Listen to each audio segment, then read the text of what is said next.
ஓம் நமோ நாராயணாய நமக. நண்பர்களே, தமிழ் என்பது 5000 ஆண்டுகளுக்கு முற்பட்ட கல் தோன்றி மண் தோன்றா காலத்தே முன்தோன்றிய மூத்த மொழி தமிழ் மொழி. ஓம் என்கிற பிரணவ மந்திரத்திற்கு ஆ உ மா என்கிற ஒரு தத்துவார்த்தமான விளக்கத்தை தந்தவர் நமது முருகப்பெருமான். அப்படி ஓம் தமிழராகிய நாம் தமிழர் என்கிற ஒரு உணர்வை பெற வேண்டும் என்பதற்காகத்தான் நமது சீமான் அண்ணன் அவர்கள் போராடி வருகிறார். தமிழ் தேசியம் என்கிறார். தமிழை தேசிய உடைமைக்கு கொண்டு வர வேண்டும். ஓம் தமிழராகிய நாம் தமிழரை உணர்ந்தால் ஆம் தமிழராவோம். ஓம் தமிழர், நாம் தமிழர், ஆம் தமிழர்.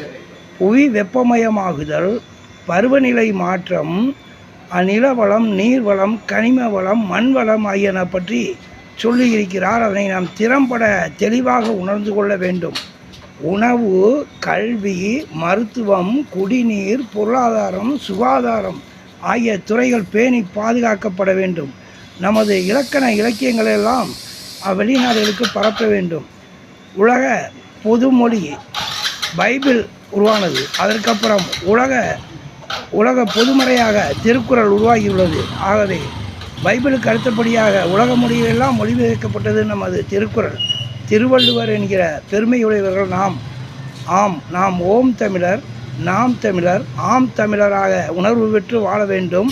புவி வெப்பமயமாகுதலை தடுக்க வேண்டும். பருவநிலை மாற்றத்தை சீர் செய்ய வேண்டும். உணவு, கல்வி, மருத்துவம், குடிநீர், சுகாதாரம், பொருளாதார துறைகளில் தமிழகம் தேசிய அளவில் முன்னுக்கு வர வேண்டும். அதைத்தான் தமிழ் தேசியம் என்கிறார் நமது சீமானவர்கள். அதனை நாம் முற்று நோக்குவோம். நாம் ஓம் தமிழராக தேசியமயமாகவும் அதற்கு நாம் தமிழராகவும் ஆம் தமிழராகவும். வாழ்க வளமுடன் நண்பர்களே. ஓம் தமிழகம், நாம் தமிழகம், ஆம் தமிழகம். வாழ்த்துக்கள் நண்பர்களே.